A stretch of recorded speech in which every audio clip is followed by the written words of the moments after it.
My dear audience, मैं CS CMA RK Shukla आज आपको पेंशन के बारे में एक शॉर्ट वीडियो देने जा रहा हूँ। इसमें पेंशन जो है वो आपकी एग्जाम है सेक्शन 10 सब सेक्शन 10A में, और स्लैब एग्जामेशन है सेक्शन 10 में, और टैक्स ट्रीटमेंट है under section 17। Commuted value of pension and uncommuted value of pension. Commuted value में हम लोग लमसम रिसीव करते हैं, अनकम्यूटेड में पीरियोडिकल पेमेंट रिसीव करते हैं। Commuted value of pension in the hands of government employee is fully exempt from tax. Government employee को अगर कम्यूटेड वैल्यू मिलेगी, कोई भी पार्ट टैक्सेबल नहीं होगा। अच्छा, अब कम्यूटेड वैल्यू ऑफ पेंशन अगर नॉन गवर्नमेंट एम्प्लॉय को मिलेगी तो इसको दो पार्ट में बांट देंगे। एक when he is receiving the gratuity और दूसरा when he is not receiving the gratuity.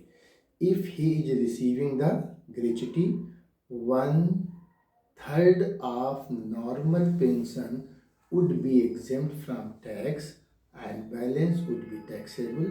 Taxable कैसे निकालेंगे? Computed value of pension minus amount of exemption. अब दूसरा पार्ट आता है कि अगर उसको ग्रेच्युटी नहीं मिल रही है तो क्या करेंगे? 1/2 ऑफ नॉर्मल पेंशन एग्जेम्प्ट कर देंगे। 1/2 ऑफ नॉर्मल पेंशन एग्जेम्प्ट होने के बाद में commuted value of pension minus amount of exemption would be taxable part of pension, और ये टैक्सेबल होगी सैलरी हेड में। तो समरी में commuted value of pension in the hands of government employee fully exempt from tax. Commuted value of pension in the hands of non-government employee. If he is receiving gratuity, then 1/3 of normal pension would be exempt. If he is not receiving gratuity, 1/2 of normal pension would be exempt from tax. Uncommitted value of pension will be taxable in the hands of all the employees, whether government employee और non government employee. Thank you. आप मेरे video को like, subscribe और share करते रहें।